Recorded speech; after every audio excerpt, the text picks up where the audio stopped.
Pasok sa top 10 most visited countries in the world ang Thailand. Happy place ito ng maraming turista sa buong mundo. Paano ba naman kasi? World-class ang pasyalan dito at ang food napakasarap. In fact, kahit si Queen Elizabeth ng England nang galing na mismo sa lugar na ito.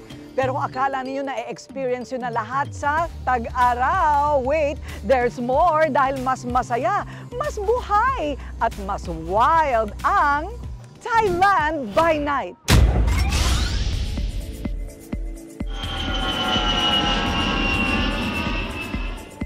Cebu Pacific again. Nadala kami dito safe and sound from Manila to Bangkok, Thailand.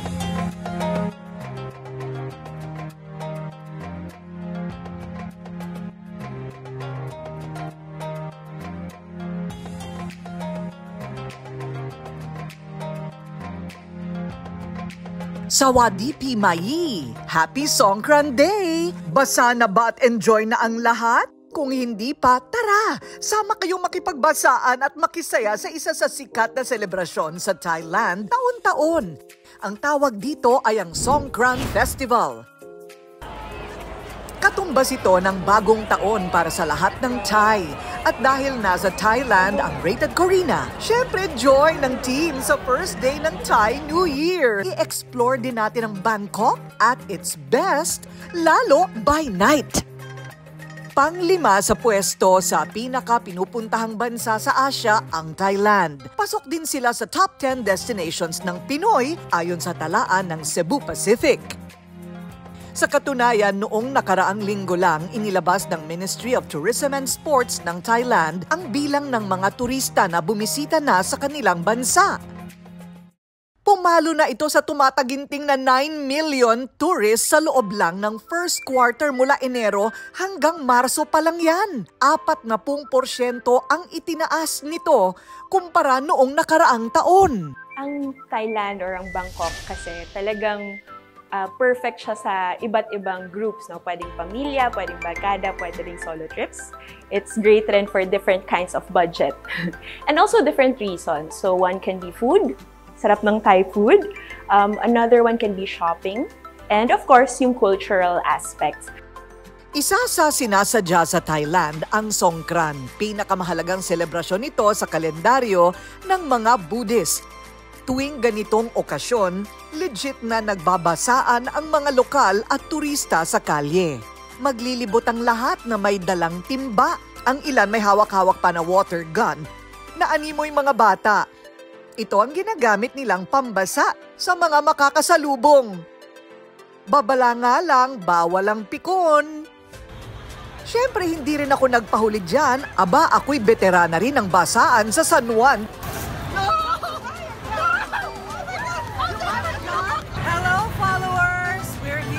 Live in Bangkok, Thailand. And let's do a 360. A 360, ayan. So this is now the Songkran Festival. The Songkran Festival. Oh my God! Basaan, okay. Basaan. Okay, so, walang sinisino dito. No, you have to get wet. Okay, so, dito tayo.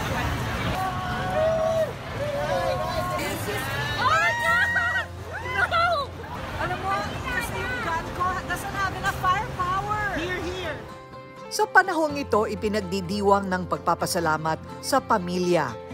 Ang mga Thai na nasa syudad, umuuwi muna sa kani-kanilang mga bahay sa probinsya para makasama ang kanilang mga mahal sa buhay. Tradisyon ito mula pa sa kanilang mga ninuno. Ang mga Buddhist nililibot ang mga templo para mag-alay ng tubig sa mga imahe ni Buddha. Kaya kilala din ang Songkran bilang Festival of Water. Ang tradisyon naging masayang selebrasyon, lalo na ngayong modern world. Ibang saya at experience ang dala nito sa mga nakakalibot-libot dito at pasya lalo na pagsapit ng gabi. Sa kahabaan ng Khao San Road, get ready to get wild and wet dahil dito ang pinakamasayang selebrasyon ng Songkran. From tradition to happy celebration nakilala ang Songkran. Pero ang makasaysayang ilog din sa Bangkok. na kung tawagin noon na River of the Kings, ay pamosong tourist destination na ngayon dito, ang Chao Phraya River. 1538 pa lang kilala na bilang pinakamagandang ilog ito sa Bangkok. Kaya hindi nakapagtataka na best spot din ito para puntahan ng mga bakasyonista, lalo na ang kanilang Sunset River Cruise. Yung food namin, yes, like may Thai food, international food, and yung mga tourist spot paggabi. It's a must na dapat ma-experience ng mga turista ang saya ng river cruise dito. Very relaxing ang pagbaybay sa mga historic places sa Bangkok habang may live jamming sa barko. At take note, ang magagaling na musikero dito, proudly Pinoys. Sa husay nilang kumanta, lahat ng lahi napapasayaw, napapahataw. At syempre, ang total entertainment sa ating Pilipino nag-uumpisa. Ang saya, syempre.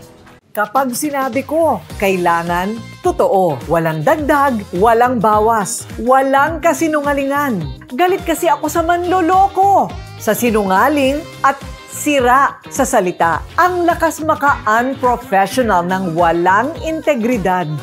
Ganon din dapat sa pagpili ng sabon para sa mukha at balat ng sarili nating katawan. Dapat sigurado, dapat kumpleto, dapat epektibo. Kaya ang payo ko sa inyo, huwag iasa sa mga bolero ang kutis na pinapangarap ninyo. Dito kayo sa may kredibilidad, integridad, proven and tested, Skin Pro.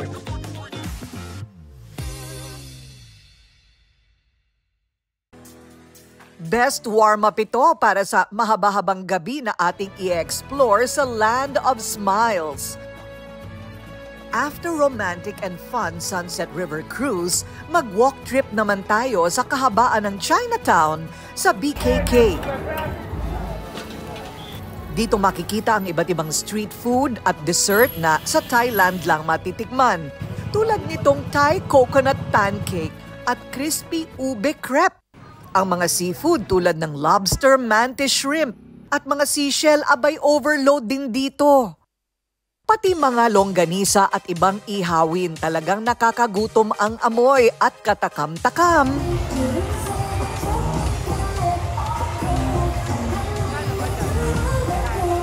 Mas panindigan pa natin ang food trip, sadyain nga natin ang Khao San. Ito ang pinakapopular na kalsada sa Bangkok na parang walang katapusan ang saya at excitement. Maraming pagpipili ang restaurant at bar pero dahil nasa Thailand tayo, dun tayo sa extraordinary. Hanapin natin ang kanilang mga street food na tumatatak. Pwede bang hindi natin tikman ang kanilang authentic pad thai? Siyempre, hindi rin mawawala sa kalsada ang mga exotic food, tulad na lang ng mga ito. Takaw eksena ang food stall ng isang malaking buwaya. Ang nakasabit, grilled crocodile, ang specialty ni Kuya. Kaya ang tanong, kakasaba ang mga turista. It's crazy. I never seen something like this in my home country. But it's actually delicious. It smells like not specific, so very normal, I think. Yeah. Kung nandidiri o natatakot kayong kumain ng mga exotic food, huwag daw mag-aalala dahil ang kauna-unahang batas sa pagkain ng street food dito sa kanila, legit na ipasa. Ang Thai street food kabilang ang mga exotic na klase. Safe daw at pwedeng kainin. May malaking parte daw kasi ito sa kanilang turismo. Mahigit 271 million Thai baht ang halos kinikita ng bansa mula sa mga street food na ito kada taon. Matapos ang tikiman ng mga exotic food na mabibili dito sa Khao San Road, abay kakaibang restaurant naman ang ating bibisitahin. Ang tinaguriang The Craziest Resto in Asia. Kung bakit, naku, kailangan game kayong lahat sa kasiyahan. Kung titingnan sa umpisa, parang walang espesyal sa kainang ito. Pero kapag nagsimula na ang music, eto na sila at handa ng magpasikat at magpasaya. Welcome to Satani Mihoy Seafood Restaurant, ang tinaguriang craziest resto in Asia. Kilala din sila bilang OG ng dancing waiters, mga lalaking hataw sa paggiling ng naka-sexy night dress. Paglilinaw ng may-ari ng resto na ito na si Vera Sakmaisa, lahat sila'y tunay na lalaki. Fun at total entertainment lang daw ang konsepto ng kanilang kainan. Pero dapat chill lang ang bibisita sa kanila. Big no-no daw ang mainitin ang ulo at ayaw mag-good time. My restaurants just sell only seafood, so you can go everywhere. Seafood, many seafood, right? But when you come here, you can eat fresh seafood, and then you can enjoy with us. Just like that. I want everyone come and then happy with us. First of all, the food is great. The dancing is a lot of fun. You can tell they have a lot of energy. You can tell they want to have fun and make people here happy. I think some of the girls here want to know where they got their pajamas so they can go buy some. Akala ko yung babae yung sasayawan, tapos parang bigla akong sinayawan 2 beses, 3 beses. So parang unusual, pero masaya. Matagal ko na nakikita sa Facebook tong ganito. At least na-experience din namin na ganito pala ka-bibo yung nightlife sa Thailand. Iba't ibang lahi ang customer nila dito at karamihan pinipili ang happy place nila para mag-celebrate ng kaarawan. Oh, I think it's so awesome. It's crazy people in here. So I love, and my brother is so surprised in this place, and I love this place. 8 taon nang dinarayo at patuloy na pinag-uusapan ang kainang ito. Sila ang nagpapagising at nagpapasaya ng boring na gabi ng mga turista. Pero inamin nila na ang isa sa favorite songs na sinasayaw nila ay kantang Pinoy.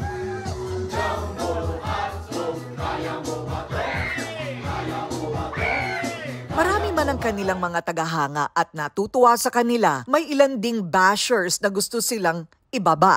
Pero para sa mga hot boys, life is short para hindi mag-enjoy.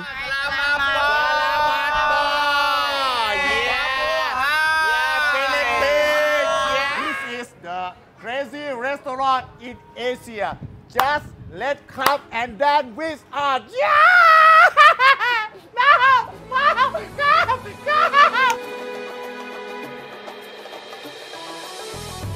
Sa dami ng pwedeng pasyalan at pagkalibangan sa Thailand, araw man o gabi, ito talaga ang place to go sa mga panahon ngayon para mag-enjoy at ma-relax. Kung gastos naman ang worry nyo, huwag mag-alala dahil ngayong Abril hanggang Mayo, may good news ang Cebu Pacific para sa mga gustong bumisita sa Thailand. Abangers na sa mga seat sales na ilalabas nila. Right now, we already offer up to 3 times daily flights. That's between Manila to Bangkok and also Clark to Bangkok. By the time, like if ever, maraming seat sales also na available. And this can be as low as 2,499 one way. Inaanyahan ko ang lahat na mag-explore sa Bangkok at sa lahat ng international destinations ng Cebu Pacific, kagaya ng Hong Kong, Singapore, Sydney, or Tokyo. Just visit cebupacificair.com for the lowest fares possible, and let's fly, everyone! Deserve nating lahat na mag-relax at bisitahin ang ganda ng Asia. Kaya kung ikaw ay magta-travel goals, huwag kalimutang isama sa listahan ang Land of Smiles. Feel blessed at experience ang amazing Thailand day and night.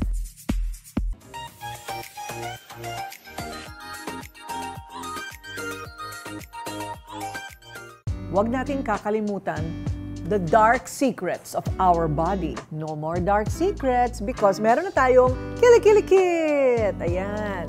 Kili Kit has the Deo roll-on sa loob. May window na rin para hindi na rin ninyo buksan pero ipapakita ko sa inyo, ha? You have the Deo roll-on for day and hindi tulad ng iba na nakakaitim daw ang antiperspirant nila, ito nakakaputi. By day and at night, para manuot ang whitening, you have the Kili Underarm Serum. Yan. Pag malinis na ang Kili. Kung di pa kayo pumuti dito, ewan ko na lang. Okay? So, double action na yan for your kilikili.